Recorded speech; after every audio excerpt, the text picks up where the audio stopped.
Good afternoon class. आशा करता हूं कि आप सभी लोग बहुत अच्छे होंगे, बढ़िया से अपनी तैयारी कर रहे होंगे। तो चलिए हम लोग हमारे सेशन को आगे बढ़ाते हैं, आगे लेकर चलते हैं। लेकिन हम हर बार की तरह इस बार भी सबसे पहले जो हम लोगों ने लास्ट सेशन में पढ़ा है उसको हम लोग समराइज करेंगे, उसको हम लोग देखेंगे कि लास्ट सेशन में हमने क्या डिस्कस किया है। तो आप लोग सारे के सारे यहाँ पर ध्यान देना। अगर मैं आप लोगों को यहाँ पर बताने की कोशिश करूं तो हमने लास्ट सेशन में जो हम लोग बीमारियां पढ़ रहे थे, वायरस से होने वाली जो बीमारियां हैं उन पर हमारा डिस्कशन है। तो वायरस से होने वाली बीमारियों को हम लोग आगे लेकर चलेंगे, उनका आगे डिस्कशन करेंगे। लेकिन सबसे पहले जो कल की क्लास में देखो हमने स्मॉल पॉक्स पढ़ा था, जो कि वेरियोला जूस्टर वायरस के नाम से होती है। इसी का पहला वैक्सीन जो है वो एडवर्ड जेनर ने बनाया था, जिन्हें हम फादर ऑफ वैक्सीनेशन के नाम से जानते हैं। अगर जो है कि भाई चिकन पॉक्स की बात करें, चेचक की, तो ये वायरस से होती है, इसको वेरीसेला जूस्टर के नाम से जानते हैं। उसके बाद अगर आप लोग देखोगे प्रभावित अंग दोनों में ही स्किन है, दोनों में ही अगर आप लोग देखोगे कि सर हमारी जो त्वचा है ना, इसको ये प्रभावित करता है। खास बात इसमें अगर आप लोग देखोगे कि सर जो स्मॉल पॉक्स है ये बड़ी खतरनाक है, इसमें स्पॉट हमेशा हमेशा के लिए रहते हैं। लेकिन चिकन पॉक्स के स्पॉट्स थोड़े समय के लिए रहते हैं, फिर ये क्या कर जाते हैं, चले जाते हैं। अब यहां से हम लोग आगे बढ़े थे, अगली बीमारी हमने हेपेटाइटिस पढ़ी। हेपेटाइटिस मैंने आपको बोला ABCDE, मतलब मैंने आपको लोगों को ये कहा कि हेपेटाइटिस 5 प्रकार के होते हैं, तो बहुत सारे इंपॉर्टेंट 5, जिसमें आप लोग देखोगे प्रभावित अंग लीवर है। लीवर में सूजन जो है इसका एक कॉमन सिम्टम्स है। सबसे ज्यादा हेपेटाइटिस बी होता है, इसी का वैक्सीन भी 24 घंटे के भीतर भीतर लगता है, मैंने आपको बताया था। ए जो है वो माउथ और फूड से फैल जाता है। ई जो है वो भी माउथ और फूड से फैलता है। 6 सप्ताह में ए और ई अगर हेपेटाइटिस हुआ है ठीक हो सकता है। लेकिन अगर आप लोग यहाँ पर देखोगे कि अगर मैं आप लोगों को बताने की कोशिश करूं बी, सी और डी की अगर हम लोग बात करें तो ये बड़े खतरनाक है। ये अगर बिगड़ जाते हैं तो आप लोग देखोगे लीवर कैंसर तक होने का खतरा होता है, क्योंकि लीवर को इफेक्ट करता है ये, और लीवर कैंसर तक इससे हो सकता है। ये आप लोग याद रखना, ठीक है। जैसे हम यहां से आगे बढ़े तो आप लोग देखोगे सिम्टम्स मैंने आपको बताया कि थकान होती है, पीलिया हो जाता है, उल्टियां होती है, भूख जो है वो कम लगती है। उसके साथ साथ आप लोग यहाँ पर देखोगे कि भैया रक्त स्त्राव होता है, यूरिन का कलर डार्क हो जाता है। फिर आप लोग यहाँ पर देखोगे, अगर मैं आपको बताने की कोशिश करूँ कि भाई जो हमारा लीवर है वो 1.5 से 2 किलो का हमारा जो लीवर होता है, ये हेपेटिक कोशिकाओं से मिलकर बना होता है। बाइल जूस सर इसके अंदर बनता है इससे। कुफर कोशिकाएं जो कीटाणुओं को नष्ट करती है, तो ये सेल डैमेज करता है। और जब ये सेल डैमेज होता है तो लीवर हमारा हार्ट कठोर होने लगता है, और जब वो कठोर होने लगता है तो उसी को फिर हम लोग आगे चलकर सिरोसिस भी बोल देते हैं, कि इसमें लीवर जो है वो पूरी तरीके से कोशिकाएं कठोर हो जाती हैं, छिल जाती हैं, खराब हो जाती हैं। और ये सिरोसिस अगर और ज्यादा जो है कि सीवियर हो जाए तो लीवर कैंसर तक होने का खतरा होता है। इस बात को आप लोग सारे के सारे याद रखना है। हेपेटाइटिस का वैक्सीन मैंने आपको बोला 24 घंटे के भीतर ये लगाते हैं, मैंने आप लोगों को बता की कोशिश की, ठीक है।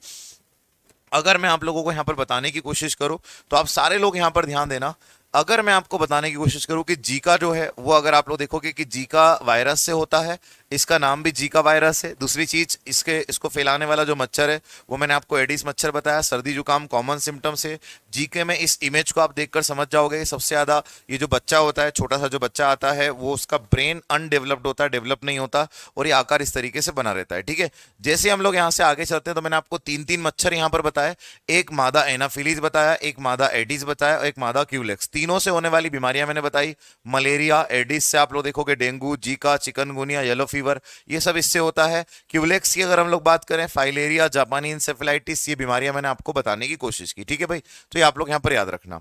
अब जैसे हम लोग यहां से आगे बढ़ते हैं तो हमने यहां पर अगली जो बीमारी पढ़ी वो, अगर आप लोग यहां पर देखोगे कि अगली जो बीमारी वो हमने रेबीज पढ़ी। बड़ी खतरनाक बीमारी है, वायरस से होती है। रेबड़ा वायरस लार में होता है। डॉग, बैट, केट, लोमड़ी, गीदड़, बंदर, इनमें आप लोग देखोगे सिम्टम्स जो है हाइड्रोफोबिया और डिहाइड्रेशन, मतलब निर्जलीकरण, मैंने आपको बोला। वैक्सीन जो इसका बनाया वो लुई पास्चर वो पर्सन है जिन्होंने वैक्सीन बनाया। इसमें 5 टीके जो हमें लगते हैं, एक तो उसी दिन जिस दिन काटा है, तीसरे दिन, 7वें दिन, 14वें दिन और 28वें दिन। बड़े इंपॉर्टेंट, ये बीमारी बड़ी खतरनाक है, आप लोग याद रखना, ठीक है। तो मैंने आपको बताने की कोशिश की। हाँ जी।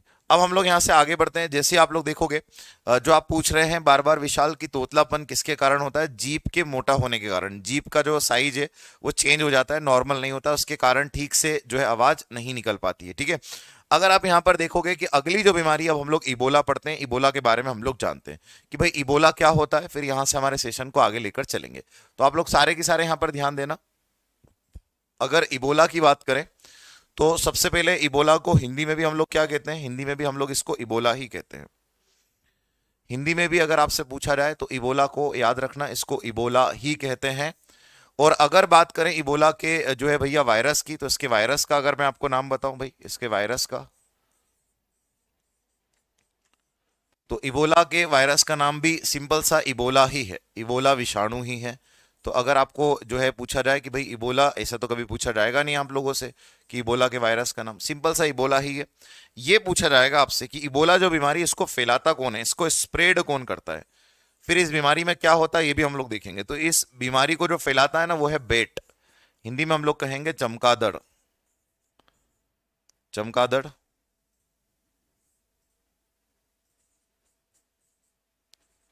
तो चमगादड़ अगर आप लोग यहां पर देखोगे तो ये जो है सर इस बीमारी को क्या करता है सर, फैलाता है। बैट जो है इसको फैलाता है।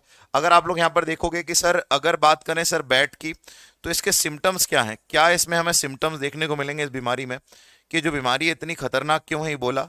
ये बीमारी जो है ना इसको जूनेटिक डिजीज भी बोलते हैं, कई बार इससे एक प्रश्न पूछा जाता है, जूनेटिक डिजीज। तो अगर आपसे बोला जाए कि भाई जूनेटिक डिजीज जो है वो किसे कहा जाता है, तो वो आप लोग याद रखना, इबोला को जूनेटिक डिजीज के नाम से भी जाना जाता है, ठीक है। हाँ, अस्थमा दमा पढ़ेंगे, टेंशन मत लो, आगे अपन पढ़ेंगे, अस्थमा के बारे में पढ़ेंगे, दमा के बारे में, सबके बारे में पढ़ेंगे, टेंशन नहीं लेना, ठीक है। हाँ, रेबीज वैक्सीन का नाम रेबीज वैक्सीन ही है, यस, ठीक है।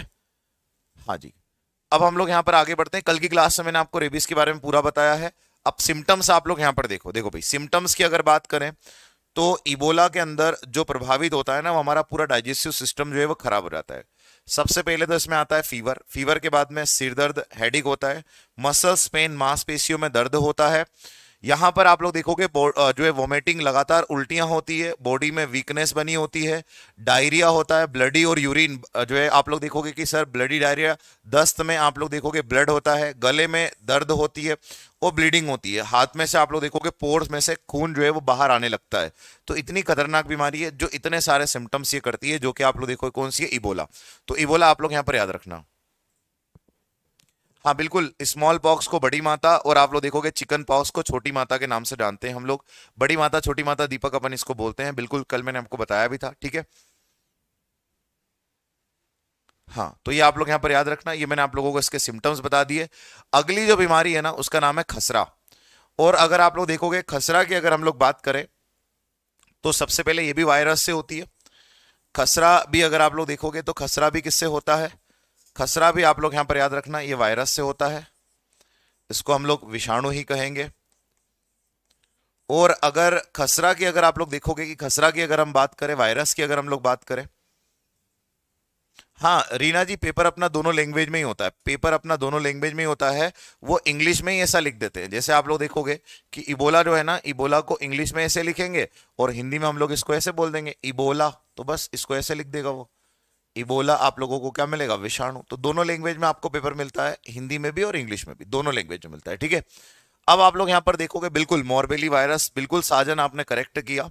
अगर मैं आप लोगों को यहां पर बताने की कोशिश करूं तो जो खसरा है ये इमेज से आप अच्छे समझ पाओगे, लेकिन सबसे पहले आप इसमें एक चीज ये देखो कि भाई इसके वायरस का नाम क्या है। तो इसके वायरस का नाम है morbilli virus, morbilli virus, Hindi में इसे मॉर्बिली वायरस के नाम से जानेंगे, मॉर्बिली, मॉर्बिली विषाणु के नाम से इसे हम लोग जानते हैं। अगर आप लोग यहां पर देखोगे इसके सिम्टम्स अगर हमसे पूछे जाएं, इसके लक्षण अगर हमसे पूछे जाएं कि भाई इसके सिम्टम्स क्या होंगे, इसके लक्षण क्या होंगे, तो आप लोग यहां पर एक चीज ये देखना कि भाई इसके सिम्टम्स अगर मैं आपको बताने की कोशिश करूं तो इसके सिम्टम्स जो है बॉडी पे रेशेस होंगे,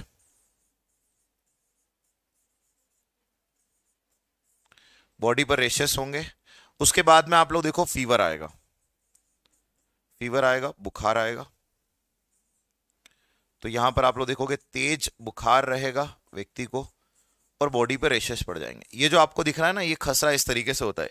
इस बच्चे के पूरे शरीर पर आप लोग देखोगे छोटे छोटे छोटे से चकत्ते पड़ जाते हैं, छोटे छोटे चकत्ते पड़ जाते हैं, ये बड़े खतरनाक है, ठीक है। हाँ, अफ्रीका में बहुत ज्यादा, आकाश बिल्कुल अफ्रीका में जो है बहुत ज्यादा होता है, ठीक है। वैक्सीन हर बीमारी का नहीं बनता, यश हर बीमारी का वैक्सीन नहीं बना है। वैक्सीन उन्हीं बीमारियों का बनता है जिनका आकार फिक्स होता है, जिनका आकार फिक्स होता है उन्हीं का आप लोग देखोगे ये बनता है। रेडनेस होती है, पूरे बॉडी के ऊपर लाल लाल रेशेस बन जाते हैं। इसका वैक्सीन है, खसरा का वैक्सीन है। अगर खसरा का वैक्सीन अगर आप पूछोगे तो बिल्कुल इसका टीका है। और खसरा का अगर आपसे टीका पूछा जाए ना तो इसके वैक्सीन का नाम है MMR। MMR इसके वैक्सीन का नाम है, MMR इसके वैक्सीन का नाम है। अगर आप लोग देखोगे कि सर MMR में अगर आप देखो एक M का मतलब क्या होगा, तो एक M का मतलब होगा मीजल्स, मीजल्स। दूसरे M का मतलब होगा मम्स। और अगर आप लोग यहां पर देखोगे तीसरे जो M है, एक तो हो गया सर मीजल्स, तो सबसे पहले M का मतलब मैंने यहां पर आपके लिए लिख दिया भाई मीजल्स। मीजल्स के बाद में आप लोग देखोगे मम्स। मम्स मतलब हिंदी में होगा गलसुआ। अगली जो बीमारी अपन वो पढ़ने ही वाले हैं जिसको हम लोग बोलते हैं गलसुआ, गलसुआ। और यहां पर R का मतलब होता है रुबेला, रुबेला। रुबेला क्या होता है सर, इसको जर्मन खसरा भी बोलते हैं। इसको याद रखना, इसको जर्मन खसरे के नाम से भी जानते हैं किसको, तो आप लोग देखोगे रुबेला को। तो ये एक साथ आप लोग देखोगे तीन ट्रिपल वैक्सीन मैंने आप लोगों को यहां पर बताया, ठीक है। हाँ, अगर देखो कंपलसरी नहीं है, ऐसा कंपलसरी नहीं है। रॉक ऑन की अगर डॉग ने बाइट किया तो होगा ही होगा, लेकिन मैक्सिमम पॉसिबिलिटी होती है कि हो जाए। लेकिन कई बार ऐसा होता है कि डॉग ने काटा और वो वायरस अगर एक्टिव नहीं हुआ तो नहीं भी होता है। 1 महीने के अंदर अंदर सिम्टम्स देखने को मिल जाते हैं, 1 महीना खूब से खूब 2 महीने। उसके बाद आप लोग देखो सिम्टम्स जो है वो बहुत ही रेयर केस है जिसमें दिखाई देते, उसके बाद दिखाई नहीं देते। तो 1 महीने 2 महीने के अंदर सिम्टम्स दिखाई देने लग जाते हैं रेबीज के। लेकिन मैं आपको बोल दूं, जिस दिन काटा है उसी दिन लगा लें, या 1-2 दिन के अंदर जब भी आपको जो है भाई, जिस दिन अगर आपको काटा है कोशिश तो ये करिए उसी दिन लगा लें। नहीं लगा पाते अगले दिन, 2 दिन 3 दिन उसके बाद लगा लें, लेकिन लगाएं जरूर वैक्सीन। लेकिन आप लोग ऐसे नहीं छोड़ सकते कि आपको डॉग ने बाइट किया और आप ऐसे सोचे कि यार होगा या नहीं होगा, चलो नहीं होगा तो छोड़ देते हैं। नहीं, अगर हो गया तो फिर बीमारी का इलाज नहीं है, ठीक है। तो ये बात याद रखना। अब आप लोग यहां पर देखोगे कि सर अगर मैं आपको अगली बीमारी बताऊं, गलसुआ। और गलसुआ भी जो है ये भी वायरस से होता है। इसमें क्या होता है, गलसुआ बचपन में सभी को होता है ये। अगर गलसुआ या विषाणु की अगर हम लोग बात करें तो ये अगर आप लोग देखोगे तो ये बहुत सारे लोगों को बचपन में आप लोग देखोगे कि गलसुआ होता ही होता है। हाँ जी, पेरामेक्सो आप लोग देखोगे, बिल्कुल साजन आपने करेक्ट आंसर दिया, ठीक है। नहीं, सफेद वो जो दाग होते हैं ना वो अलग अलग है। सफेद दाग जो होते हैं ना वो अलग है, वो खसरा नहीं है, वो अलग चीज है। वो मैं आपको बताऊंगा न्यूट्रिशन की कमी से होता है। आगे मैं आपको बताऊंगा कि जब हम लोग न्यूट्रिशन इस तरीके से लेते हैं तो उसके कारण जो है वो हो सकता है बॉडी के अंदर डिफेक्ट जो है, मेलानिन जो है बॉडी के अंदर कम होने लगता है, तो बॉडी पर सफेद सफेद जो है वो स्पॉट पड़ने लगते हैं। तो वो मैं आपको आगे बताऊंगा, ठीक है। अगर आप लोग यहाँ पर देखोगे कि यहाँ पर जो विषाणु है, वायरस है, अगर इसकी बात करें अगर हम लोग यहाँ पर, तो आप लोग सारे के सारे यहाँ पर एक चीज देखना, इसके जो वायरस का नाम है वो है पेरोमेक्सो वायरस। पेरोमेक्सो, पेरोमेक्सो वायरस। तो पेरोमेक्सो वायरस एक ग्रुप है जो मम्स का ये वायरस होता है। इसके सिम्टम्स जो है ना वो क्या है, तो इसके सिम्टम्स अगर मैं आप लोगों को बताऊं तो इसके सिम्टम्स आप लोग याद रखना, गले में सूजन, स्वेलिंग ऑफ नेक। गले में आप लोग देखोगे क्या आ जाती है, सूजन, और गले में दर्द होता है। कैसे होता है, तो आप लोग देखो इसमें ये जो आप लोग देख रहे हैं, और ये सीधा सीधा जो इफेक्ट करता है ना, ये प्रभावित करता है। ये अगर आपसे पूछा जाए कि भाई किससे प्रभावित करता है, प्रभावित अंग क्या है, मम्स का वायरस जब शरीर में आता है तो ये सीधा सीधा किसको प्रभावित करता है, तो आप लोग याद रखना एक ग्रंथि को जिसका नाम है पेरोटिड ग्लैंड।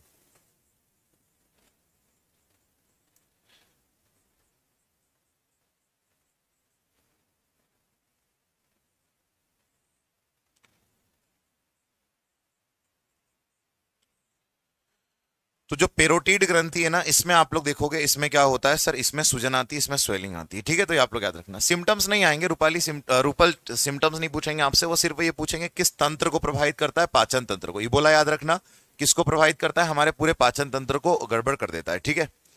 अब आप लोग यहाँ पर देखो कि सर अगर मैं आपको बताने की कोशिश करूं तो आप लोग यहाँ पर एक चीज देखो, ये है हमारी, आप लोग देखोगे नॉर्मल पेरोटिड ग्रंथि। आप सभी लोग जानते हैं हमारे दोनों गालों में यहां पर जबड़े के बस यहीं पर पेरोटिड ग्रंथि होती है। और ये जो पेरोटिड ग्रंथि है इनमें धीरे धीरे सूजन आती है, स्वेलिंग आती है। और जब पेरोटिड ग्रंथि के अंदर सूजन आती है तो एरिया बढ़ने लगता है, और जब एरिया बढ़ने लगता है तो ये वाला एरिया जब बढ़ जाता है तो इसी को हम लोग बोल देते हैं मम्स। तो मम्स आप लोग यहाँ पर याद रखना, मम्स जो बचपन में बहुत बार हमें हुआ है, हम सब लोगों को मम्स तो हुआ ही होगा कहीं ना कहीं, आप लोग देखोगे तो आप लोग याद रखना। हाँ बिल्कुल। अब हितेश जी ऐसे प्रश्न पूछोगे कि सर कुत्ते के बच्चे के काटने से होगा, तो उससे भी हो जाएगा, ऐसा नहीं कि नहीं होगा, उससे भी होगा, सभी से होगा, क्योंकि उनकी लार में होता ही होता है रेबड़ा वायरस, तो होता है, तो सभी से होगा। हाँ कोई दिक्कत नहीं, 2 साल पहले काटा था जय और आपने वैक्सीन नहीं लगाया, तो अब टेंशन लेने की जरूरत नहीं, क्योंकि अब एक्टिव नहीं होगा। 1 महीने में 1.5 महीने में सिम्टम्स देखने को मिलते हैं। लेकिन देखो जय, ऐसी गलती कभी नहीं करना। आपने जो बोला है कि भाई, आप लोगों ने, जय ने कहा जैसे कि सर मुझे 2 साल पहले डॉग ने बाइट किया था, लेकिन मैंने उसके बाद भी वैक्सीनेशन नहीं कराया। तो आप लोग यहाँ पर एक चीज देखना जय, अगर मैं आपको एक बात बताने की कोशिश करूं कि 2 साल पहले कराया और आपने जो है कि रेबीज का वैक्सीन नहीं लगाया, तो ये गलती आप आगे से किसी को अपने घर परिवार में भी करने नहीं देना। ये तो अच्छा हुआ कि वो एक्टिव नहीं हुआ वायरस, कि भाई एक्टिव नहीं हुआ, आपके इम्यून सिस्टम ने उसे मार दिया। लेकिन अगर मान लो एक्टिव हो जाता, तो फिर उसके बाद कोई इलाज नहीं था, तो ऐसा रिस्क बिल्कुल नहीं लेना। 1 1.5 महीने 2 महीने में ही एक्टिव हो जाता है। 2 साल बहुत लंबा पीरियड हो गया, तो ये आप लोग यहाँ पर याद रखना, ठीक है। तो बिल्कुल भी आप लोग जो है इससे जो है कि भैया अवेयर रहें। रेबीज से तो बिल्कुल अवेयर रहें कि घर परिवार में भी अगर किसी बच्चे को भी अगर अपने घर परिवार में काट लेना, तो बिल्कुल भी जो है कि भैया इसमें कोताही बिल्कुल नहीं बरतनी है, कि हमें इसमें कोई भी ढील पोल नहीं करनी है, सीधे हॉस्पिटल जाकर उसका वैक्सीनेशन कराना है। तो आप लोग इस बात से पूरा की पूरा ध्यान रखना। टेस्ट होगा इस चैप्टर के कंप्लीट होने के बाद में, अपन टेस्ट ले लेंगे। ये चैप्टर अपना कंप्लीट हो जाएगा, तब अपन रक्त परिसंचरण का टेस्ट आप लोगों से ले लेंगे, ठीक है। यहीं पर हम लोग क्वेश्चन सॉल्व कर लेंगे। अब यहां से बढ़ते हैं आगे, और अब हम लोग जो है आगे बढ़कर जो है कि सर यहां पर वायरस से होने वाली एक और बीमारी देखते हैं। और वायरस से होने वाली 2 बीमारियां मैं आप लोगों को बताऊंगा। 2 फ्लू है। एक फ्लू का नाम है, आप लोग देखोगे, स्वाइन फ्लू। तो एक तो आप लोग यहां पर देखोगे कि सर एक हो गया swine flu. Swine flu Hindi में भी इसको हम लोग स्वाइन फ्लू ही कहेंगे।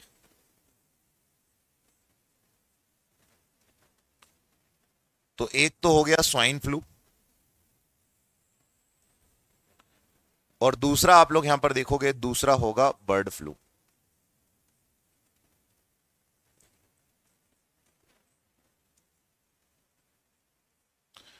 तो यहां पर दो चीजें मैंने आप लोगों को बता दी, एक स्वाइन फ्लू और दूसरा आप लोगों ने यहां पर देखा बर्ड फ्लू। अब दोनों पर हम लोग यहां पर बात करते हैं। स्वाइन फ्लू जो है वो किससे होगा और बर्ड फ्लू जो है वो किससे होगा। तो बिल्कुल साजन, आप लोग यहां पर एक वायरस का नाम याद रखना, H1N1, या फिर आप लोग यहां पर देखोगे H3N2। H3 आप लोग देखोगे N2, H3N2, ये दोनों के नाम पूछे जाते हैं रेलवे में, कई बार ये पूछे गए दोनों नाम। ऐसे ही आप लोग यहां पर H5N1 याद रखना, H5N1, ये दोनों वायरस के नाम है, ये दोनों वायरस के नाम है। तो आप लोग यहां पर देखोगे, इन वायरस का फुल फॉर्म मैं आप लोगों से पूछूंगा अगली क्लास में। आप सारे के सारे अगली क्लास में H और N का फुल फॉर्म मुझे बताना। तो ये दो वायरस से होने वाली बीमारी है, स्वाइन फ्लू भी और बर्ड फ्लू भी।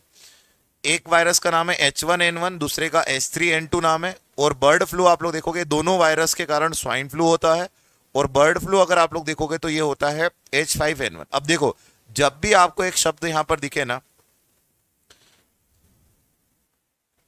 चलो तो आप लोग यहां पर एक चीज देखना, अगर मैं आपको यहां पर बताने की कोशिश करूं, सिंपल सी बात आप लोग यहां पर समझना, जब भी आपको फ्लू शब्द दिखाई दे, फ्लू, तो फ्लू का मतलब सर्दी जुकाम तो होगा ही होगा। सर्दी जुकाम खांसी आपको देखने को मिलेगा ही मिलेगा। तो सर्दी जुकाम खांसी आप लोग याद रखना, ये किसके सिम्टम्स हैं, तो ये फ्लू की तरफ हमें सिम्टम्स की ओर ले जाता है। अब आप लोग यहां पर देखो कि सर ये जो है ये फैलता किसके कारण है, स्प्रेड किसके कारण करता है, ये जो स्वाइन फ्लू है किसके कारण फैलता है, तो ये फैलता है पिक के कारण। हिंदी में हम लोग कहेंगे सुअर। तो ये सुअर के कारण फैलता है, पिक के कारण फैलता है। और जो है कि आप लोग देखोगे उसके अंदर जो है ये होता है, और उससे आप लोग देखो कि ये जो फ्लू है ये क्या कर सकता है, फैल सकता है। जो है कि उसके आसपास, जैसे कई लोग जो है इसको पालते भी हैं, कई लोग जो हैं आप लोग देखोगे कि जो है कि इसका सेवन भी करते हैं, जो मांसाहारी होते हैं। तो इसके आसपास भी रहने से, इसके जो है कि भैया कहीं पर है, तो इससे ये बीमारी फैल सकती है, क्योंकि ये स्वाइन फ्लू का जो वायरस है वो इसी के अंदर होता है। H1N1 H3N2 इसका नाम है। अब बर्ड फ्लू की अगर हम लोग बात करें, तो जो मुर्गी होती है, जो हैन होती है, मुर्गा मुर्गी जो होते हैं, उनसे ये बीमारी क्या कर जाती है, फैल जाती है। अगर आप लोग देखोगे, दोनों ही जो प्रभावित करते हैं ना, ये दोनों जो वायरस से होने वाली जो बीमारियां हैं, ये अगर आपसे पूछा जाए कि भाई ये हमारे शरीर में किसको प्रभावित करते हैं, तो एक तो ये प्रभावित करते हैं हमारे श्वसन तंत्र को, रेस्पिरेटरी सिस्टम को, रेस्पिरेटरी सिस्टम को प्रभावित करते हैं। हिंदी में हम लोग कहेंगे श्वसन तंत्र को,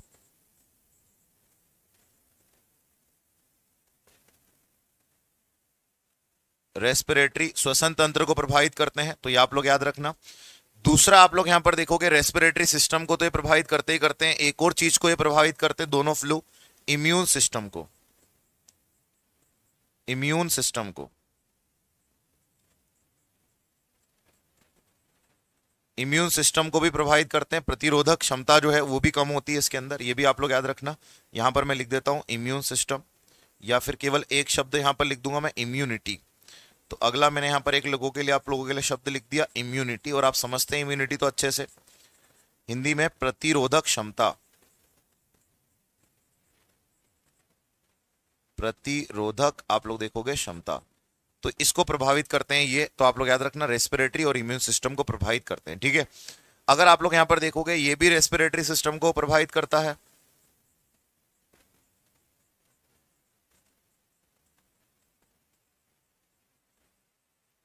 हिंदी में हम लोग कहेंगे श्वसन तंत्र को, आप लोग देखोगे ये क्या करता है, प्रभावित करता है।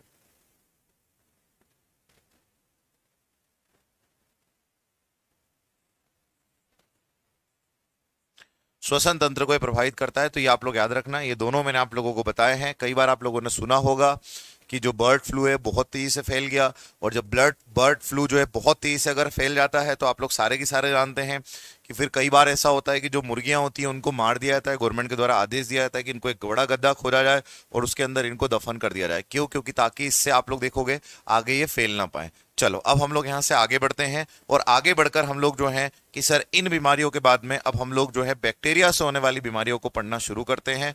तो आप लोग यहाँ पर देखना कि सर बैक्टीरिया से होने वाली अब हम लोग सारी की सारी बीमारियां जो है उसका डिस्कशन करेंगे। तो बैक्टीरिया से होने वाली बीमारियों का हम लोग शुरुआत करते हैं। तो सबसे पहले बैक्टीरिया को ही जानेंगे कि भाई बैक्टीरिया क्या होता है, ये क्या होता है, इसको हम लोग जानेंगे। तो आप यहाँ पर एक चीज ध्यान देना सारे की सारे, कि अगर हम लोग बात करें सर बैक्टीरिया से होने वाली बीमारियों में, सबसे पहले बैक्टीरिया को जान ले, तो आपसे एक प्रश्न पूछा जाता है कि बैक्टीरिया की खोज किसने की। अगर आपसे यहाँ पर पूछा जाए कि भाई जो बैक्टीरिया है इसकी खोज करने वाला कौन है, तो बैक्टीरिया की आपसे एक प्रश्न पूछा जाए, इसकी डिस्कवरी जो है वो किसने की, खोज जो है वो किसने की, इसकी डिस्कवरी जो है वो किसने की, तो आप लोगों ने एक नाम जरूर याद रखना है। और वो नाम क्या है? तो वो नाम है एंटोनी वॉन। यहां पर मैं लिख देता हूं आप लोगों के लिए नाम, Antonie, Antonie von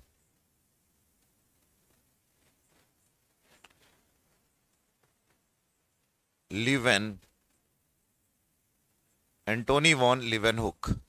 Antony van Leeuwenhoek की अगर हम लोग बात करें तो आप याद रखना ये नाम बड़ा इंपॉर्टेंट है। इन्हीं ने, अगर आप लोग देखोगे तो यही वो पर्सन है जिन्होंने बैक्टीरिया की खोज की है, यही वो पर्सन है जिन्होंने बैक्टीरिया, हिंदी में हम लोग कहेंगे कि भाई यही वो पर्सन है जिन्होंने जीवाणु की खोज की है, बैक्टीरिया की खोज की है, ठीक है। मिर्गी अपन आगे देखेंगे, मिर्गी क्या होता है, मिर्गी आगे बताऊंगा। तंत्रिका तंत्र प्रभावित होता है, मिर्गी हो गया, जो है जापानी इंसेफेलाइटिस हो गया, उसके बाद में आप लोग देखोगे मेनिंजाइटिस हो गया, ये सब हमारे ब्रेन से संबंधित है, न तंत्रिका तंत्र से प्रभावित है। तो जब ब्रेन पढ़ेंगे ना तब मस्तिष्क में आपको मैं बताऊंगा मेनिंजाइटिस क्या होता है, फिर ये मिर्गी क्या होता है, कैसे जो है हमारा पूरा तंत्रिका तंत्र प्रभावित होता है, इसको हम लोग देखेंगे, ठीक है। तो मिर्गी वहां पर अपन लोग देखेंगे क्या होता है। एंटोनी वॉन लिवेनहुक ने बैक्टीरिया की खोज की, साथ ही साथ आप लोग यहां पर देखोगे कि इन्होंने, अगर आप लोग देखोगे कि भाई बैक्टीरिया के साथ साथ, अच्छा मैं एक प्रश्न पूछता हूं आप लोगों से, जरा मुझे एक बात बताओ, 1892 में वायरस की खोज किसने की? जो रशिया के व्यक्ति थे, रूस के व्यक्ति थे, उनका नाम जरा मुझे आप लोग बताइए। वायरस की खोज किसने की थी? जो है भैया सारे की सारे, विशाल, निकिता, शुभम, उमा, अरुण, साजन, जो है मीना जी, आप सारे लोग एक बात ये बताइए कि भाई वायरस की खोज जो है वो किसने की थी? कमेंट में मुझे बताओ आप लोग सारे के सारे। जब तक मैं आपको बताता हूं बैक्टीरिया हो गया, उसके बाद में अगली जो खोज है वो है यूनिसेलुलर। यूनिसेलुलर हिंदी में हम लोग कहेंगे एक कोशिकीय।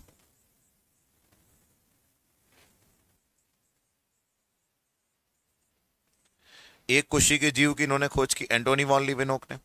तो यहां पर आप लोग देखोगे बैक्टीरिया हो गया, बैक्टीरिया के बाद में आप लोग देखोगे कि भाई एक कोशिकीय जीव यूनिसेलुलर हो गया।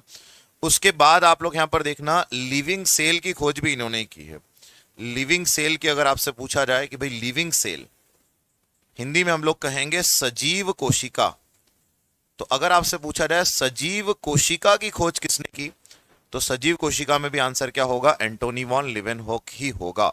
ठीक है भाई, तो ये आप लोग याद रखना, सजीव कोशिका की खोज भी एंटोनी वॉन लिवेनहोक ने ही की है। ठीक है, बहुत बढ़िया यार, बहुत ही बढ़िया आप लोगों ने यहाँ पर जो है डिमित्री इवानोवस्की, बहुत बढ़िया तरीके से आप लोगों ने यहाँ पर करेक्ट आंसर दिया कि सर इवानोवस्की वो पर्सन है जिसने वायरस की खोज की। बैक्टीरिया की एंटोनी वॉन लिवेनहोक ने, तो वायरस की खोज किसने की है, तो आप लोगों ने यहाँ पर बहुत अच्छे से आंसर दिया है, इवानोवस्की। बहुत ही बढ़िया, प्रशांत, रिंकू, अंकित, साजन, राजेश, बहुत बढ़िया तरीके से आप लोगों ने यहाँ पर करेक्ट आंसर दिया है।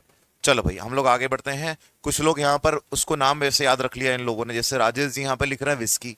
अरे भैया नाम पूरा बोलो, इवानोविस्की आप लोगों को बोलना है, विस्की से नाम याद रख लिया, बताओ, बड़े महान है ये। ठीक है, अब आप लोग सारे के सारे यहाँ पर देखना, बैक्टीरिया हो गया, एक कोशिकी जीव, सजीव कोशिका। अब आपके मन में एक प्रश्न आएगा, उस कोशिका को हम लोग क्या बोलते हैं, उसको हम लोग बोलते हैं डेड सेल, निर्जीव कोशिका। और यहां पर मैंने क्या लिखा है, यहां पर मैंने लिखा है सजीव कोशिका। और सजीव कोशिका की अगर हम लोग बात करें तो सजीव कोशिका की खोज की एंटोनी वॉन लिवेनहोक ने। इसके बाद अगर आप लोग देखोगे आरबीसी के बारे में भी सबसे पहली बार हमें बताया किसने, डिटेल में रेड ब्लड कॉर्पस सेल के बारे में बताया एंटोनी वॉन लिवेनहोक ने। एंटोनी वॉन लिवेनहोक ही वो पर्सन है जिन्होंने हमें स्पर्म के बारे में बताया। स्पर्म को हम लोग हिंदी में कहेंगे शुक्राणु। तो शुक्राणु के बारे में बताने वाले सबसे पहले पर्सन कौन है, आंसर होगा एंटोनी वॉन लिवेनहोक। ठीक है, तो ये आप लोग याद रखना। हाँ जी, तो ये मैंने आप लोगों को यहां पर बताने की कोशिश की। अब आप लोग यहां पर एक और चीज देखो, अगर आपसे पूछा जाए कि भाई बैक्टीरिया को मारने की दवाई क्या है, जो बैक्टीरिया है इसको मारने के लिए दवाई क्या है, तो बैक्टीरिया को मारने के लिए जो दवाई है ना उसका नाम है एंटीबायोटिक। एंटीबायोटिक याद रखना, बैक्टीरिया को मारने के लिए जो दवाई है उसका नाम है एंटीबायोटिक। अब मैं आपको कुछ दवाइयां यहां पर बताता हूं, ठीक है, तो आप लोग सारे के सारे यहां पर देखना। हाँ जी, अरे संस्कार कोई दिक्कत नहीं, आप इधर ध्यान दो। बैक्टीरिया की अगर हम बात करें तो बैक्टीरिया जो है सर उसको मारने के लिए जो दवाई है वो एंटीबायोटिक। कुछ दवाइयां आप लोग यहां पर देखो।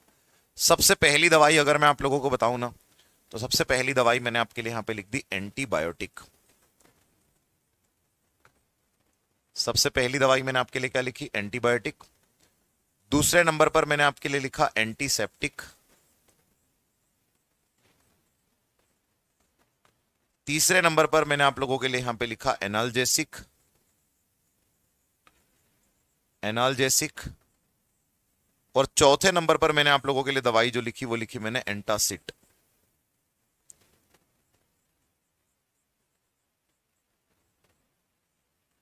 एंटासिड। तो मैंने आप लोगों को यहां पर बताया एंटीबायोटिक, एंटीसेप्टिक, एनाल्जेसिक और उसके बाद में एंटासिड। तो चार दवाइयां मैंने आपको बताई। चारों दवाइयां मैं आप लोगों को बताता हूं कि चारों दवाइयां जो है वो क्या काम करती है हमारे शरीर के अंदर। ठीक है, विशाल हाइट कैसे रुक जाती है, ग्रोथ हार्मोन अपन पढ़ेंगे। ग्रोथ हार्मोन जब अपन पढ़ेंगे, ग्रंथियां अपन लोगों ने, अगर अपन लोगों ने ग्रंथियां पढ़ी है तो ग्रंथियों के अंदर मैंने आप लोगों को एक बात बताई है कि अगर हमने ग्रंथि वाला चैप्टर अगर शुरू कर दिया तो आप लोग सारे के सारे जानते हैं कि हाइट के लिए एक हार्मोन जो है वो काम करता है, ग्रोथ हार्मोन। ग्रोथ हार्मोन जो है कम हो जाता है तो हाइट रुक जाती है। ठीक है, तो आप लोग यहां पर देखो, इन सब का हिंदी नाम मैं आपके लिए लिख देता हूं। इसको हम लोग बोलते हैं एंटीबायोटिक। Antibiotic, antibiotic. दूसरा आप लोग यहां पर देखोगे तो अगला नाम है एंटीसेप्टिक।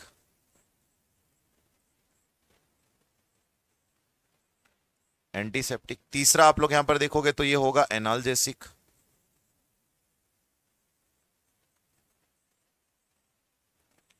एनाल्जेसिक। चौथा जो है आपके सामने वो लिखा है एंटासिड। एंटासिड। अब आप लोग इन चारों दवाइयों को समझना। सबसे पहले एंटीबायोटिक की बात करते हैं। सबसे पहले अगर हम लोग यहां पर बात करेंगे,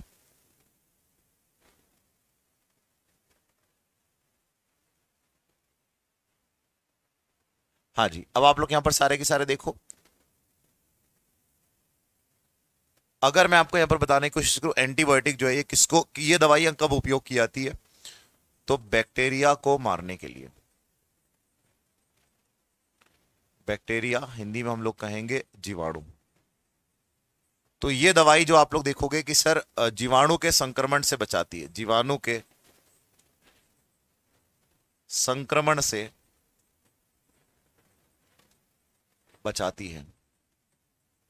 तो अगर आपसे पूछा जाए कि भाई जो ये जो है ना, अगर आप लोग यहां पर देखोगे एंटीबायोटिक दवाइयां स्पेशल जो बनाई गई थी वो बैक्टीरिया को मारने के लिए, जो बैक्टीरिया होते हैं उनको मारने के लिए जो दवाई बनाई गई उसको हम लोग बोलते हैं एंटीबायोटिक। देखो जरा यहां पर देखना, एंटी का मतलब होता है अपोज करना, बायो का मतलब होता है जीवन, बैक्टीरिया में जीवन है।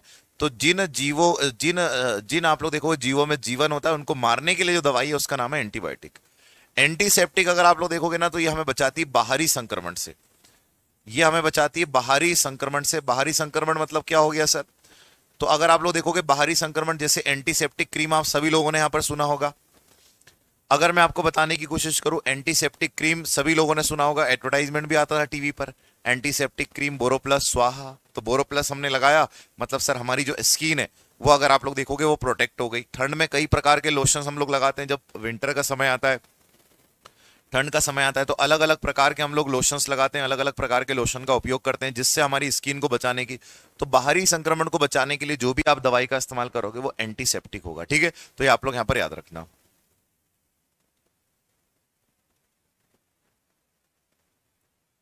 कुछ नहीं होगा भाई सेलेस, उससे कुछ नहीं होगा, ठीक है? अब आप लोग यहां पर देखो एनाल्जेसिक की अगर हम लोग बात करें, एनाल्जेसिक ये दर्द निवारक है, इसे हम लोग बोलते हैं दर्द निवारक। दर्द निवारक इसे हम लोग बोलते हैं, पेन किलर के नाम से इसे हम लोग जानते हैं। तो इसे हम लोग पेन किलर के नाम से जाते हैं, एनाल्जेसिक को हम लोग दर्द निवारक बोलते हैं। अगर आप लोग यहां पर देखोगे पेन किलर की अगर हम लोग बात करें तो आप लोग सारे के सारे यहां पर ध्यान से सुनना। जैसे हम लोग पैरासीटामोल वगैरह टेबलेट खाते हैं जब भी हमारा सिर दर्द करता है, हाथ पैर दर्द करते हैं, तो पैरासीटामोल की टेबलेट ले ली या और भी कोई टेबलेट ले ली। तो ये दर्द निवारक जो है ना, ये क्या करते हैं सर, ये आप लोग देखोगे ये जो ऐसे होते हैं दर्द निवारक जो तुरंत हमारे दर्द को रिलीफ। अब डिपेंड करता है आप पेन किलर कैसा ले रहे हैं, लाइट ले रहे हैं या फिर आप बहुत ज्यादा हेवी ले रहे हैं, तो वो डिपेंड करता है आप क्या ले रहे हैं, टेबलेट ले रहे हैं, इंजेक्शन ले रहे हैं। तो ये तुरंत दर्द में क्या देते हैं, राहत देते हैं। अगर मैं आप लोगों को यहां पर बताने की कोशिश करूं,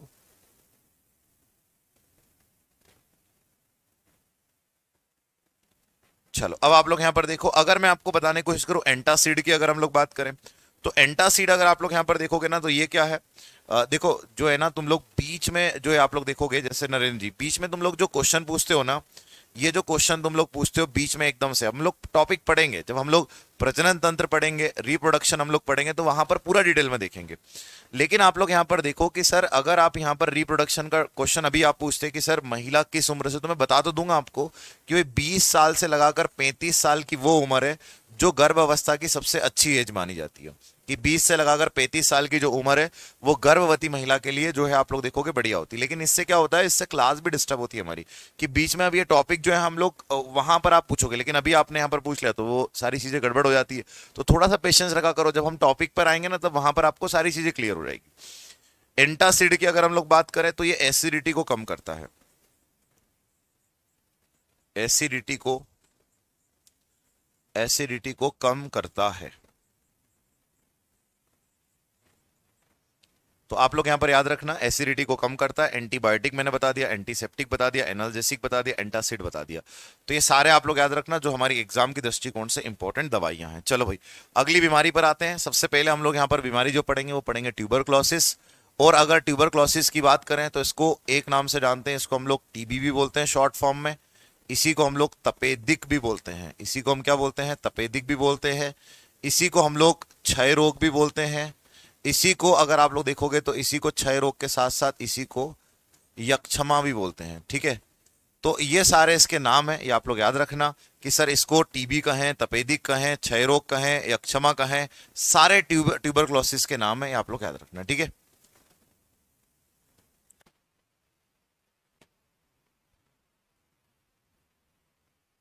चलो बिल्कुल, अंकित का एक क्वेश्चन है कि सर ज्यादा एंटीबायोटिक भी हमारे लिए हार्मफुल है क्या? तो बिल्कुल आप लोग देखोगे कि जो मैं आप लोगों को यहाँ पर बताने की कोशिश करूँ, ज्यादा जो एंटीबायोटिक है ये भी हमारे लिए जो है हार्मफुल है। क्यों हार्मफुल है? उदाहरण के तौर पर आप लोग यहाँ पर समझना, एंटीबायोटिक जो है ना वह जो है कि सर हमारे शरीर के बैक्टीरिया को मारता है। हमारे शरीर में कुछ बैक्टीरिया अच्छे भी होते हैं, जैसे दही में जो बैक्टीरिया होता है लैक्टोबैसिलस, ये हमारी बॉडी के लिए अच्छा होता है। वैसे ही आप लोग एक और देखोगे कि सर दही में जो बैक्टीरिया है वो तो हमारी बॉडी के लिए क्या है भाई, अच्छा है, वो तो बढ़िया है, कोई दिक्कत वाली बात नहीं।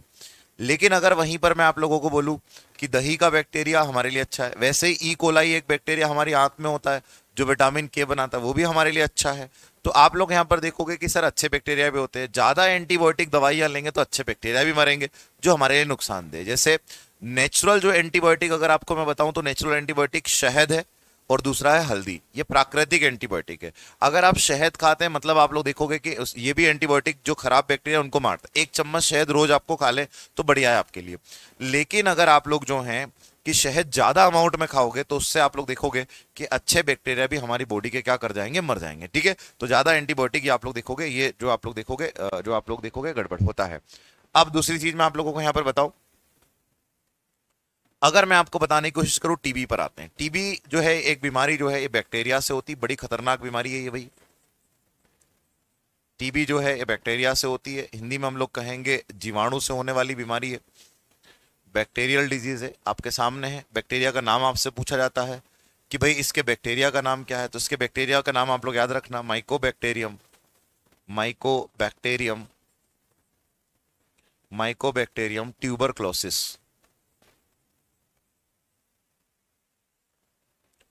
Mycobacterium tuberculosis.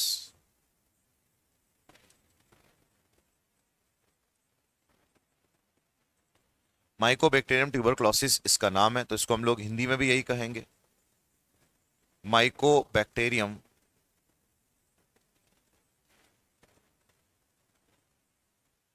माइकोबैक्टीरियम ट्यूबरक्लोसिस,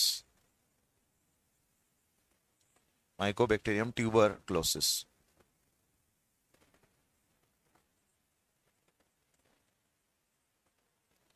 तो माइकोबैक्टीरियम ट्यूबरक्लोसिस आप लोग याद रखना, ये किसके बैक्टीरिया का नाम है, टीबी के बैक्टीरिया का नाम है। अब आगे अगर हम लोग देखें कि सर ये टीबी का जो जो आप लोग देखोगे कि सर ये प्रभावित किसको करता है, भाई प्रश्न हमसे यही पूछा जाएगा, ये प्रभावित किसको करता है, अफेक्टेड ऑर्गन क्या है इसका, प्रभावित अंग अगर आपसे पूछा जाए तो आप सारे लोग कहेंगे कि टीबी का जो बैक्टीरिया है ना वो प्रभावित करता है हमारे लंग्स को, हिंदी में हम लोग कहेंगे फेफड़ा। और एक और बात याद रखना, फेफड़े में भी एक झिल्ली होती है, उस झिल्ली को हम लोग बोलते हैं प्लूरा, उस झिल्ली को हम लोग बोलते हैं प्लूरा। तो जो प्लूरा झिल्ली हो ना, इस प्लूरा झिल्ली को इफेक्ट करता है कौन, आंसर होगा टीबी का बैक्टीरिया। तो टीबी का बैक्टीरिया आप लोग यहां पर याद रखना, ये जो है बैक्टीरिया से होने वाली बीमारी है, बड़ी खतरनाक बीमारी है टीबी भाई।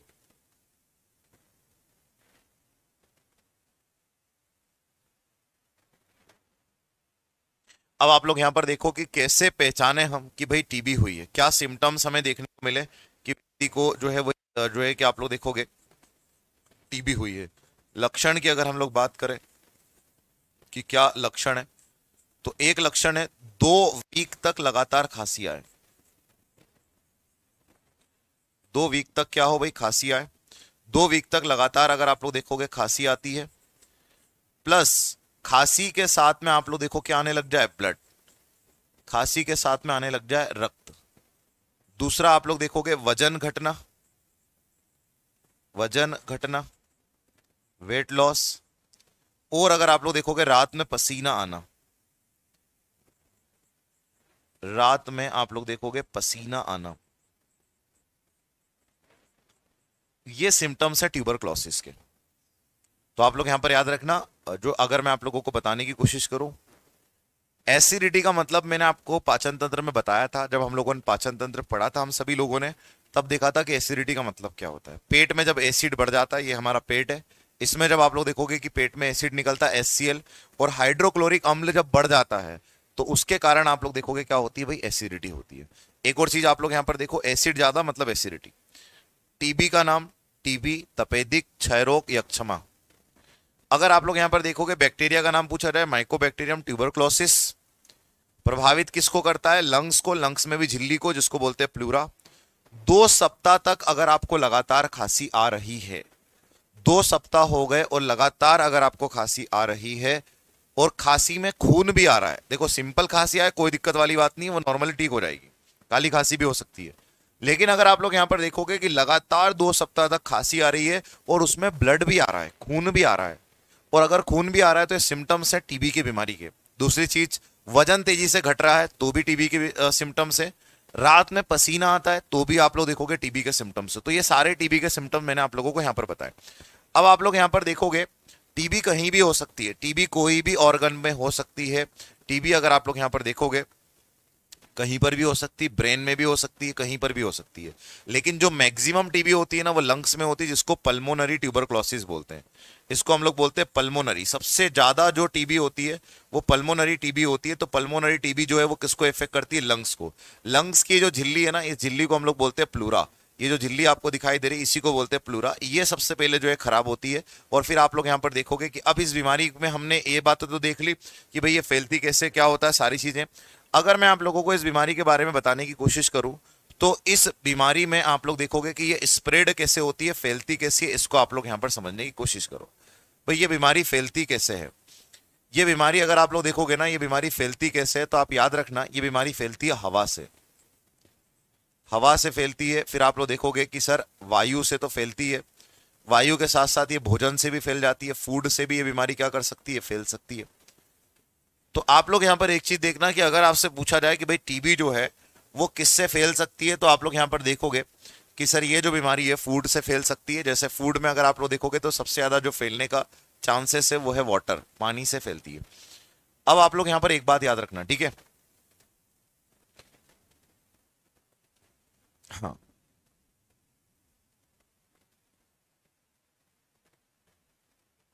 देखो अगर आपको ऐसे सिम्टम्स लगते हैं, अगर मैं आपको यहां पर बताने की कोशिश करूं कि आप लोग यहां पर देखोगे बिल्कुल जितनी बीमारियां हम पढ़ रहे हैं आर्यन, जितनी बीमारियां अपन पढ़ रहे हैं वो सारी संक्रामक बीमारियां हैं।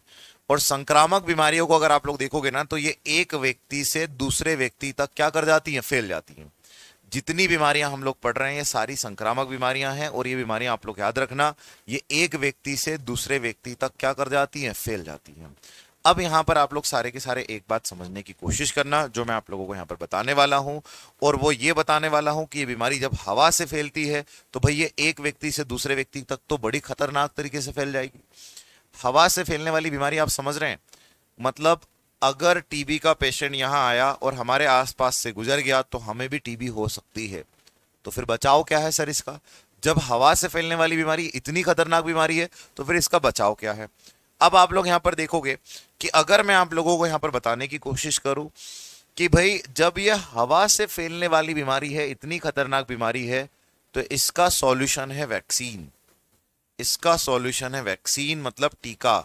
इसका उपचार क्या है? टीका सबसे बढ़िया है कि भाई आप इससे बचने के लिए वैक्सीन लगा लें। वैक्सीन का नाम क्या है? वैक्सीन का नाम है बीसीजी। बीसीजी का वैक्सीन होता है, 24 घंटे के भीतर ये बच्चे को लगता है। सोचो इतनी खतरनाक बीमारी जिससे बचाने के लिए बीसीजी का हम क्या लगा रहे हैं? वैक्सीन।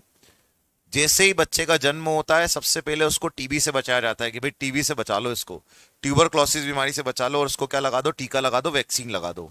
तो 24 घंटे के अंदर अगर बच्चा स्वस्थ है, बढ़िया है, हष्ट पुष्ट है, तो सबसे पहला वैक्सीन उसको नर्स जो लगाती है ना वो बीसीजी का लगाती है। बीसीजी का मतलब क्या होता है? बीसीजी का मतलब आप लोग देखोगे कि सर बीसीजी का यहां पर बी से होगा क्या? बी से होगा बेसिलस, बेसिलस। सी से यहां पर होगा कैलमेट, सी से होगा कैलमेट। और जी से अगर आप लोग यहां पर देखोगे तो जी से यहां पर होगा ग्वीरिन, जी से यहां पर क्या होगा? ग्वीरिन। और ये जो वैक्सीन है ना ये कब बना था? ये बना था 1921 में। तो 1921 में आप लोग देखोगे ये वैक्सीन बनाया था, बेसिलस और कैलमेट दोनों ने मिलकर इसको क्या किया था? बनाया था। ठीक है, बिल्कुल साक्षी जी हो जाएगा, टेंशन ना लो। स्टेशन मास्टर जो एनटीपीसी में आती है एग्जाम वो भी कवर हो जाएगी। फाउंडेशन बैच डिटेल में चल रहे हैं, कोई दिक्कत नहीं, आपको किसी प्रकार का टेंशन नहीं है। रेलवे का हर एग्जाम यहाँ से कवर होगा, चाहे वो आरपीएफ हो चाहे वो स्टेशन मास्टर हो, सारी चीजें यहाँ पर डिटेल में आपको मिलने वाली। ठीक है, तो ये मैंने आप लोगों को यहाँ पर बताया। हाँ जी, अगर आप लोग यहाँ पर देखोगे तो ये वैक्सीन 24 घंटे के अंदर लगता है। अगर आप यहाँ पर देखोगे ना, अगर यहाँ पर मैं आपको बताने की कोशिश करूँ तो आप लोग सारे के सारे यहाँ पर ध्यान देना।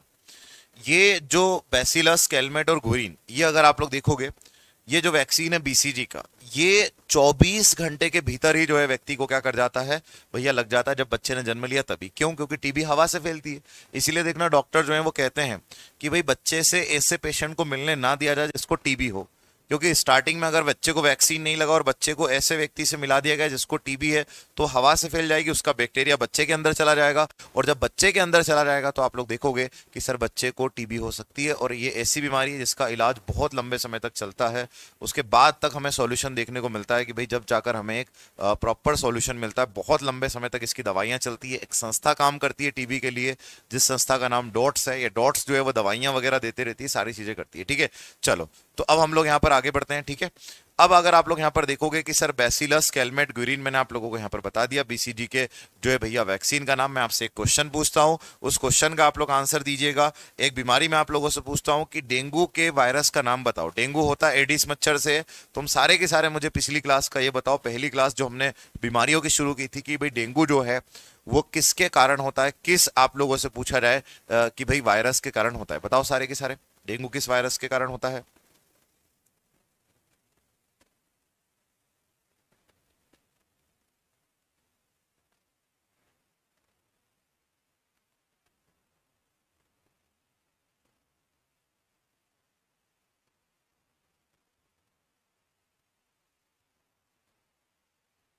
बहुत बढ़िया, सबसे पहले आर्यन ने आंसर दिया है।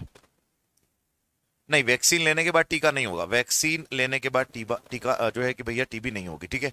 तो आर्यन आपने बिल्कुल करेक्ट आंसर दिया है। उसके बाद पिंटू आपने भी, विनीत बहुत बढ़िया तरीके से, राहुल, अनुराग सभी ने फ्लेवी वायरस जो है वो करेक्ट आंसर दिया है कि डेंगू जो होता है वो किस वायरस के कारण होता है, फ्लेवी वायरस के कारण होता है। ना ना, रेबीज का संचरण जल से नहीं, वो केवल लार से ही होगा। वो लार जो है उससे आप लोग देखोगे कि हो सकता है, ठीक है। तो बहुत बढ़िया तरीके से तुम लोगों ने, प्रशांत, स्वाति, शुभम, बहुत ही शानदार तरीके से आप लोगों ने, चेतन, दिलीप, यश, श्वेता, आप सभी लोगों ने बढ़िया से आंसर दिया है। 3 बजे अपनी जो क्वेश्चंस की क्लास है उसमें जुड़ना बिल्कुल ना भूलें। यूट्यूब पर अपनी आज भी 3 बजे क्लास है, जहां पर अपन रेलवे में आए हुए बढ़िया बढ़िया से क्वेश्चन जो है वो सॉल्व करते हैं। तो आज भी हम लोग शानदार शानदार क्वेश्चन वहां पर सॉल्व करेंगे। तो 3 बजे आप लोग बिल्कुल जुड़ना ना भूलना। 3 बजे आप लोग सारे के सारे आ जाना यूट्यूब पर, जहां पर अपन लोग बढ़िया से क्वेश्चन सॉल्व करेंगे। बहुत शानदार आप लोगों ने आंसर दिया। और आप लोग यहाँ पर देखो कि अब मैं आप लोगों को पूरी की पूरी जो हमारी क्लास है इसको समराइज करा देता हूँ कि भाई हमने आज क्या क्या पढ़ा। तो देखो भाई, सबसे पहले अगर आप लोग यहाँ पर देखोगे तो मैंने आज आप लोगों को इबोला वायरस पढ़ा है, जो कि इबोला से होता है। चमगादड़ इसको फैलाता है, पाचन तंत्र को प्रभावित करता है। उसके बाद हमने इबोला के बाद में जो अगली बीमारी मैंने आप लोगों से डिस्कस की, इबोला के बाद जो हमारी अगली बीमारी जो आपसे डिस्कस की गई उसका नाम था, आप लोग देखोगे, मम्स। हमने मम्स जो है वो डिस्कस किया आप लोगों से। मम्स के साथ साथ अगर आप लोग देखोगे खसरा भी डिस्कस किया। खसरा जो है पूरी बॉडी पर उसके रेशेस रेशेस पड़ जाते हैं, लाल लाल निशान पड़ जाते हैं, रेड रेड रेड रेड पूरे निशान पड़ जाते हैं, फीवर तेज होता है। उसके बचाव के लिए वैक्सीन मैंने आपको बताया, MMR उसका जो वैक्सीन है, मीजल्स, मम्स और रुबेला। या आप लोग देखोगे कि जो है कि रुबेला भी एक प्रकार का खसरा ही है। फिर हमने यहाँ पर जो है मम्स देखा, जिसमें जो पेरोटिड हमारी जो ग्रंथियां हैं ये क्या कर जाती हैं, सूज जाती हैं, इनका आकार जो है वो बढ़ जाता है। ये मैंने आप लोगों को यहाँ पर बताने की कोशिश की, ठीक है। अब आप लोग यहाँ पर देखोगे, जैसे ही हम लोग यहाँ से आगे बढ़े तो हमने यहाँ पर जो है आज की क्लास में सबसे पहले जो शुरू किया वो बैक्टीरिया से होने वाली बीमारी हमने शुरू की। उससे पहले मैंने आपको दो दो फ्लू भी बताए, और फ्लू मैंने आप लोगों को यहाँ पर बताया कि भाई जो आप लोग यहाँ पर बिल्कुल आरपीएफ कांस्टेबल के लिए भी काम करेगा, एसआई के लिए भी काम करेगा। तो ये आप लोग देखोगे फाउंडेशन है, बहुत डिटेल में हम लोग पढ़ते हैं। रेलवे का हर एग्जाम जो है आपका यहाँ पर कवर होगा। अगर आप यहाँ पर देखोगे कि सर हमने बैक्टीरिया देखा, इसकी खोज एंटोनी वॉन लिवेनहोक ने बैक्टीरिया की एक कोशिकी जीव की सजीव कोशिका की आरबीसी की शुक्राणु के बारे में। बैक्टीरिया को मारने की जो दवाई है उसको हमने कहा कि भाई ये एंटीबायोटिक है। एंटीबायोटिक अगर आप लोग देखोगे बैक्टीरिया को मारने के लिए, एंटीसेप्टिक बाहरी संक्रमण के लिए, एनाल्जेसिक दर्द निवारक होता है, एंटासिड की बात करें एसिडिटी को कम करता है। जैसे हम यहां से आगे बढ़ते हैं तो मैंने आपको टीबी के बारे में बताया, ट्यूबरक्लोसिस, तपेदिक क्षय रोग, अक्षमा के बारे में हमने पढ़ा। और टीबी जो है अगर आप लोग यहाँ पर देखोगे इसके बैक्टीरिया का नाम पूछा जाता है तो इसके बैक्टीरिया का नाम माइकोबैक्टीरियम ट्यूबरक्लोसिस है। फेफड़े को, प्लूरा को प्रभावित करती है, 2 सप्ताह तक लगातार खांसी। और आप लोग यहाँ पर देखोगे कि भैया जो है खून आने लग जाए तो उसको हम लोग क्या बोलते हैं, उसको हम लोग ट्यूबरक्लोसिस। वजन का घटना, रात में पसीना आना, ये सारे सारे पल्मोनरी ट्यूब भी हम लोग इसे बोलते हैं। फिर हमने वैक्सीन भी देखा कि 24 घंटे के अंदर इसका वैक्सीन लगता है, हवा से फैलने वाली बीमारी है, ठीक है भाई। तो ये आप लोगों ने यहां पर देखा, ठीक है। हाँ, बीसीजी का फुल फॉर्म मैंने बता दिया आप लोगों को, बैसिलस कैलमेट गुरिन, 3 साइंटिस्ट का नाम है, उन्हीं के नाम पर इसका टीका रखा, ठीक है। चलिए, तो आज अपना सेशन जो है अब यहीं तक रखते हैं। जब अगली क्लास में हम लोग मिलेंगे तो इसको आगे कंटिन्यू करेंगे। 3 बजे हम लोग यूट्यूब क्लास में मिलेंगे, जहां पर हम बढ़िया बढ़िया क्वेश्चन सॉल्व करेंगे। Thank you class, thank you so much, जय हिंद।